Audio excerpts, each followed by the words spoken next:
नमस्कार दोस्तों, मेरा नाम है रितेश और मेरे चैनल पे आपका स्वागत है।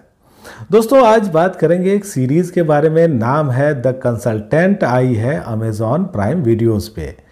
ये सीरीज़ इंग्लिश की है लेकिन हिंदी ऑडियो और सबटाइटल्स के साथ भी आप इसको देख सकते हैं।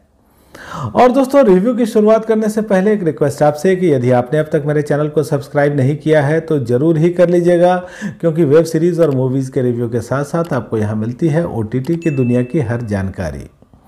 तो दोस्तों शुरुआत करते हैं स्टोरी लाइन से। और यहाँ कहानी है एक ऐप बेस्ड गेमिंग कंपनी की।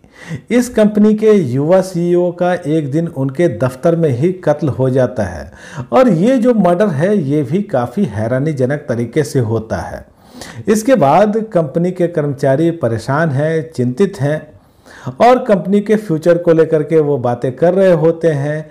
इतने में ही वहाँ एक आदमी आता है। उस आदमी का नाम है रेजस पैटॉफ और वो ये बताता है कि वो इस कंपनी का कंसल्टेंट है।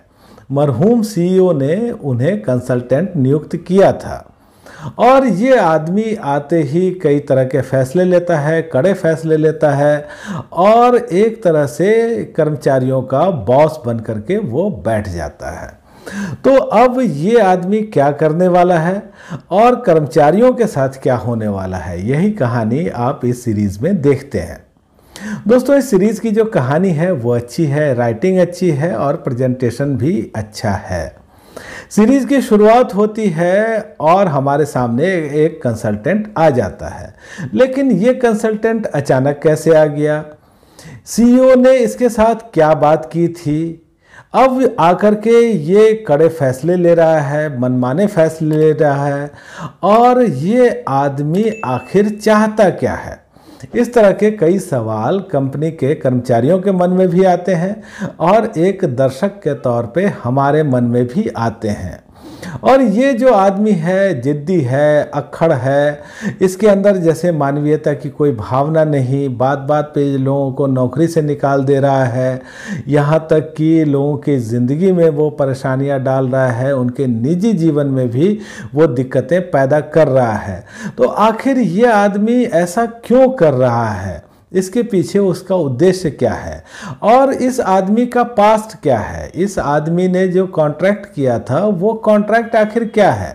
ये बहुत सारे सवाल हैं जो हमारे मन में भी उठते रहते हैं और यही चीज़ इस सीरीज़ को देखने का हमारा मज़ा बढ़ाती है। इसी कारण से हम इस सीरीज़ को देखते रहते हैं, इंगेज रहते हैं और यहाँ कुछ चीज़ें बीच बीच में होती भी रहती हैं, थोड़ा बहुत करके कुछ पता भी चलता रहता है।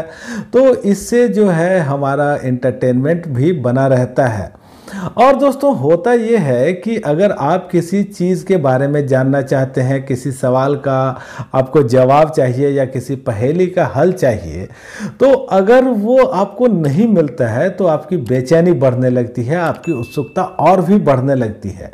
तो यही इस सीरीज़ के साथ होता है। जैसे जैसे एपिसोड आगे बढ़ते हैं इस आदमी को लेकर के हमारी उत्सुकता भी बढ़ती रहती है और इस सीरीज़ के साथ हमारा एंगेजमेंट भी बढ़ता रहता है। तो ये सीरीज़ हमको काफ़ी अच्छी लगती है और जिस तरह से इसका अंत किया गया है, ये अंत काफ़ी ही अलग है, दिमाग को घुमा देने वाला है। और दोस्तों यहाँ कुछ चीज़ें ऐसी हैं जिनके लिए आपको कुछ उसमें दिमाग लगाना पड़ेगा, कुछ सोचना पड़ेगा, कुछ सवाल ऐसे हैं जिनका जवाब आपको खुद ढूंढना पड़ेगा। हालांकि एक दो सवाल ऐसे हैं जिनका जवाब हमको मिलता नहीं, जैसे कि इतनी बड़ी कंपनी के एक CEO का कत्ल हो जाता है लेकिन पुलिस इन्वॉल्व नहीं होती या पुलिस बुलाई नहीं जाती। इसके अलावा दोस्तों यहाँ कुछ चीज़ें ऐसी हैं जो मेटाफर के तौर पे इस्तेमाल की गई हैं, उनको उसी तरह से समझना पड़ता है।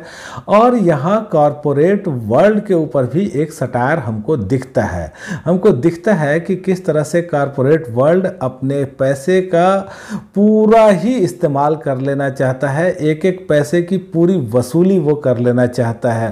प्रॉफिट ही उसके लिए भगवान है और अपना काम वो किसी भी तरीके से किसी भी कीमत को चुका करके पूरा कर लेना चाहता है और उसकी नज़र में कर्मचारियों की कुछ खास वैल्यू नहीं है। यहाँ इमोशन की और यहाँ जज्बात की या फिर कहिए कि मानवीय भावनाओं की बहुत ज़्यादा ना तो कद्र है और ना ही कीमत है, ना ही ज़रूरत है।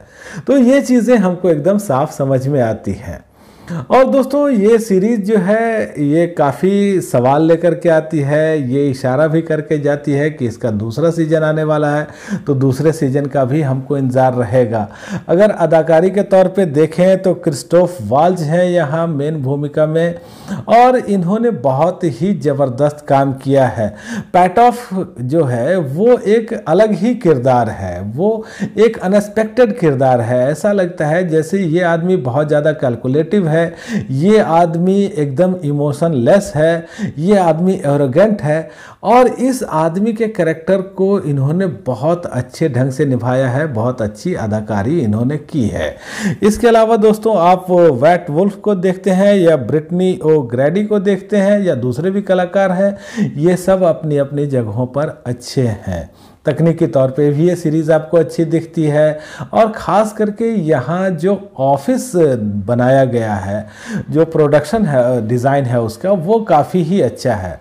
तो 8 एपिसोड आए हैं अभी पहले सीज़न में, 30 से 35 मिनट तक के ये एपिसोड हैं। यहाँ एब्यूजिव लैंग्वेज का इस्तेमाल किया गया है, न्यूडिटी है और इंटीमेसी के भी सीन हैं। और दोस्तों ये सीरीज़ मुझे काफ़ी अच्छी लगी। ये एक ऐसी सीरीज़ है जो आपको उलझा करके भी रखती है, आपके दिमाग को थोड़ा हिला देती है और आपको थोड़ा परेशान भी करती है। तो इसीलिए मुझे देखने में ये काफ़ी मज़ा आया और मेरी जो रेटिंग है वो है 5 में से 4 की। तो दोस्तों आपको ये रिव्यू कैसा लगा मुझे कमेंट करके बताइएगा और आपने अगर ये सीरीज़ देखी है तो भी मुझे बताइएगा कि आपको कैसी लगी। धन्यवाद।